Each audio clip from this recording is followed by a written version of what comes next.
આજે હું તમારી જોડે મોતીચૂરના લાડુની રેસીપી શેર કરી રહી છું। એ બી એકદમ સહેલી રીત અને એ બી ઝટપટ બની જાય એવી રીતે, ઓછા પૈસામાં અને ઓછા સમયમાં આપણે બહુ બધા લાડવા આસાનીથી ઘરે આપણે બનાવી શકીએ। એની ફૂલ રેસીપી હું તમારી જોડે શેર કરી રહી છું। આ ગણપતિ તમે આ લાડવા જરૂરથી ટ્રાય કરજો। સૌ પ્રથમ મેં અહીંયા 2 કપ જેટલું ચણાની દાળ લીધી છે। તમે ઘરની કોઈ બી નાની કે મોટી વાટકીનું માપ તમે આમાં સેટ કરી શકો છો। આને આપણે સરસ રીતે ધોઈને 2 થી 3 કલાક માટે પલાળી દેવાની છે। આ દાળ મેં 3 કલાક માટે પલાળી છે। તમે જોઈ શકો છો દાળ કેટલી પોચી અને સારી થઈ ગઈ છે। બસ આવી જ રીતે એક જ કટકે તૂટી જાય એવી પોચી દાળ હોવી જોઈએ। હવે આપણે એને સરસ રીતે ગાળી દેવાની। જે વધારાનું પાણી છે એ બધું કાઢીને એને અડધો કલાક માટે બસ આવી જ રીતે નીતારવા મૂકી દેવાનું। જ્યારે સરસ રીતે નીતરી જાય પછી આપણે એને મિક્સર ગ્રાઇન્ડરમાં ક્રશ કરવાનું, એ બી વગર પાણીએ। સહેજ બી પાણીનો ઉપયોગ આપણે ક્રશ કરતી ફેરી નથી કરવાનો। અને જેટલી કઈ રીતે ક્રશ કરવાનું છે એ બી હું તમને બતાવું છું। તમે જોઈ શકો છો વિડીયોમાં કે કઈ રીતે મેં મિક્સર ચાલુ કરી અને બંધ કર્યું। એવી જ રીતે આપણે થોડીક વારે ચાલુ કરવાનું અને બંધ કરીને આવું જ એકદમ કરકરો લોટ દળીને આપણે રેડી કરી દેવાનું। તમે જોઈ શકો છો કે કઈ રીતે મેં વગર પાણીએ પણ એકદમ સરસ પોચો અને કરકરો લોટ દળીને રેડી કર્યો છે। અગર આખી દાળ રહી જાય તો એ ટેન્શન ના લેતા, બસ આવો જ આપણે લોટ દળીને રેડી કરવાનો છે। તમે જોઈ શકો છો વિડીયોમાં કે કઈ રીતે મેં હાથેથી થેપીને આવી રીતે વડાની જેમ એને બનાવી દીધું છે। બસ આવી જ રીતે આપણે બધા વડાને બનાવીને રેડી કરી દેવાનું છે। આ વડા બનાવવા બહુ જ સહેલા છે। તમે બસ આવી જ રીતે હાથેથી થેપીને આસાનીથી આ વડાને આપણે બનાવી શકીએ છીએ। બસ એટલું જ હોવું જોઈએ કે બહુ જાડા વડા ના હોવા જોઈએ કે નાઈ બહુ પતલા હશે તો ઘીમાં જઈને તૂટી જશે, એકદમથી નાખતા જ તૂટી જશે। અને બહુ જાડા હશે તો અંદરથી બરોબર તળાશે નહીં। એટલે આપણે સહેજ પતલા સરખા જ આમાં રાખવાના કે બહુ પતલા હશે તો તૂટી પણ ના જાય અને બહુ જાડા હોય તો અંદર કાચા પણ ના રહે। એટલે મીડિયમ સાઇઝના તમે જોઈ શકો છો વિડીયોમાં કે મેં કઈ રીતે બનાવ્યા છે। બસ આવી જ રીતે આપણે બધાને વડાને બનાવીને રેડી કરી દેવાનું છે, કંઈક આવી જ રીતે। જો બહુ જાડા વડા રહી ગયા હોય તો આપણે ઘીમાં નાખતા ફેરી હાથેથી આવી રીતે થોડા થેપી દેવાના, જેથી એ બધા સહેજ પતલા પણ થઈ જાય। હવે મેં અહીંયા અડધો કપ જેટલું ઘી લીધું છે। આમાં બહુ ઘીનો ઉપયોગ નથી થતો એટલે મેં અડધો કપ જેટલું જામેલું ઘી લીધું છે। હવે આ ઘીને આપણે એક તોડામાં કે એક મોટા વાસણમાં લઈ લઈશું। હવે જ્યારે ઘી ગરમ થઈ જાય તો બધા વડાને આપણે એક એક કરીને આમાં તળી લઈશું। જેટલા વડા આવતા હોય એ ટાઈમમાં આપણે એટલા વડા આમાં એડ કરી શકીએ છીએ।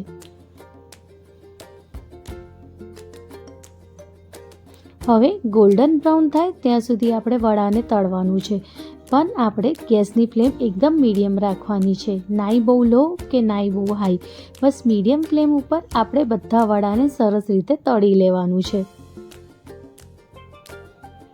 આવી જ રીતે આપણે બધા વડાને ઘીમાં ફ્રાય કરીશું, જેથી જે દાળ છે એ સરસ રીતે આપણી અંદર ચડી પણ જશે અને એનો ટેસ્ટ પણ બહુ જ મસ્ત આવશે। જ્યારે આવી રીતે બધા વડા તળાઈ જાય પછી આપણે એને એક સાઈડ ઠંડા થવા માટે કાઢી લઈશું। તમે જોઈ શકો છો કે જ્યારે વડા તળાઈ જાય અને એને આપણે ઘીમાંથી કાઢીએ છીએ તો સહેજ બી ઘી આમાં નથી ભરાતું, એટલે આમાં ઘીનો ઉપયોગ બહુ પણ નથી થતો। હવે બધા વડાને આપણે ઠંડા થવા માટે સાઈડમાં મૂકી દઈશું। બસ આવી જ રીતે બધા વડાને આપણે તળીને ઠંડુ કરવા માટે સાઈડમાં મૂકી દેવાનું છે। અને જે ઘી છે એને આપણે ગળીને સાઈડમાં લઈ લઈશું। આ ઘી આપણે બીજી કોઈ બી વસ્તુમાં પણ યુઝ કરી શકીએ છીએ। એકવાર ગળી લઈએ એટલે આપણે ખાવામાં પણ એનો ઉપયોગ થાય। બસ આવી જ રીતે કાઢીને સાઈડમાં આપણે એને મૂકી દેવાનું। જ્યારે વડા એકદમ ઠંડા થઈ જાય પછી આપણે એને આવી રીતે ટુકડા કરીને મિક્સર ગ્રાઇન્ડરમાં ક્રશ કરવાનું છે.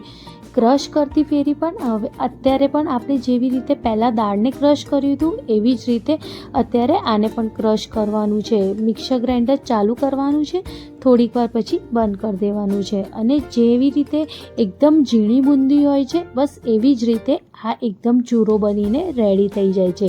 તમે વિડીયોમાં જોઈ શકો છો કે કેવી રીતે એકદમ ઝીણી બુંદી હોય એવી જ રીતે આપણું આ ક્રશ થઈને રેડી થઈ ગયું છે.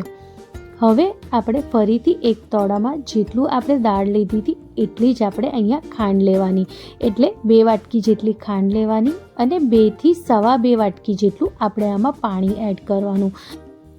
જો અગર તમે વધારે ગળપણવાળું ખાતા હો તો તમે 2.5 વાટકી જેટલું આમાં ખાંડ લેજો અને 2.5 વાટકી જેટલું આમાં તમે પાણી એડ કરજો.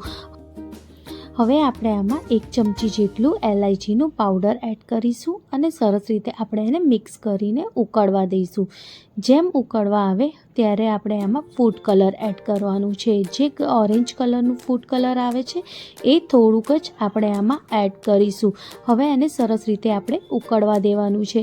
જ્યારે સરસ રીતે ઉકળી જાય અને હાથમાં જેમ આપણે સહેજ ચાસણી લઈને જોવાની કે ચાસણીની જેમ આપણા હાથ ઉપર ચોંટે, બસ એટલી જ થવી જોઈએ, એક તાર જેવી ના થવી જોઈએ.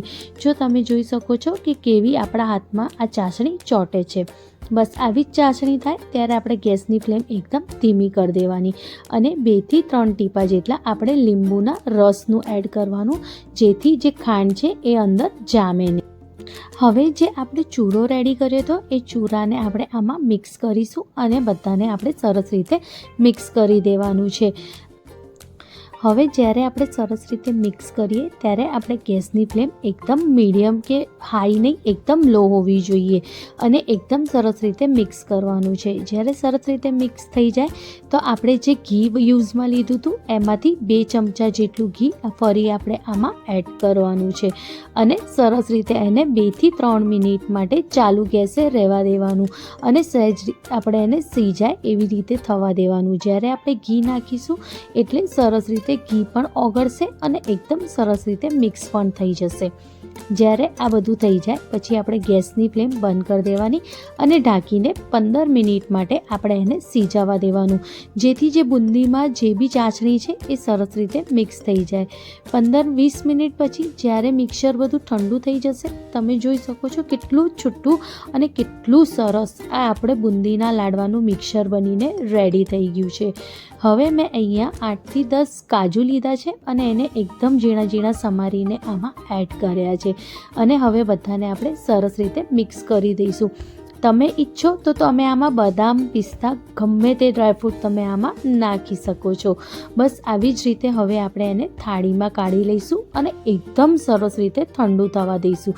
આ ઠંડુ થયા પછી પણ આના બહુ સરસ લાડવા વળાય છે. એવું નથી કે ગરમ ગરમમાં જ આપણે એના લાડવા વાળવા પડે છે, એ ઠંડુ થયા પછી પણ એના બહુ જ સરસ. અને તમે જોઈ શકો છો જેમ એકદમ ઝીણી બુંદી હોય એવી જ રીતે આ મિક્સર દેખાય છે. એટલે એકદમ સરસ છૂટું અને એકદમ સરસ આપણું જે બુંદીના લાડવાનું મિક્સર છે એ બનીને રેડી થઈ ગયું છે. હવે હાથ ઉપર થોડું ઘી કે તેલ લગાવી દઈશું અને એકદમ મીડિયમ સાઇઝના આપણે લાડવા વાળી દઈશું. તમે જોઈ શકો છો કેટલા સરસ અને કેટલા ઇઝી લાડવા બનીને રેડી થઈ ગયા છે. અને હવે આપણે એને રેપરમાં પણ મૂકી દઈશું. જેમ બહાર મળે છે એવા સેમ ટુ સેમ લાડવા તમે આસાનીથી ઘરે પણ બનાવી શકો છો, એ બી બહુ ઓછી મહેનતમાં અને ઓછા સમયમાં. જો તમને મારી આ મોતીચૂરના લાડવાની રેસીપી ગમી હોય તો તમે એને લાઈક, શેર અને કમેન્ટ જરૂર કરજો. હવે તમે એને પિસ્તાથી અને ચાંદીની વર્કથી પણ એને તમે ડેકોરેટ કરી શકો છો. આ ગણપતિમાં તમે આ લાડવા જરૂરથી ટ્રાય કરજો. તમને ગમે તો તમારા દોસ્તો સાથે પણ જરૂરથી શેર કરજો. મળીએ એક નવી રેસીપી સાથે. Thank you.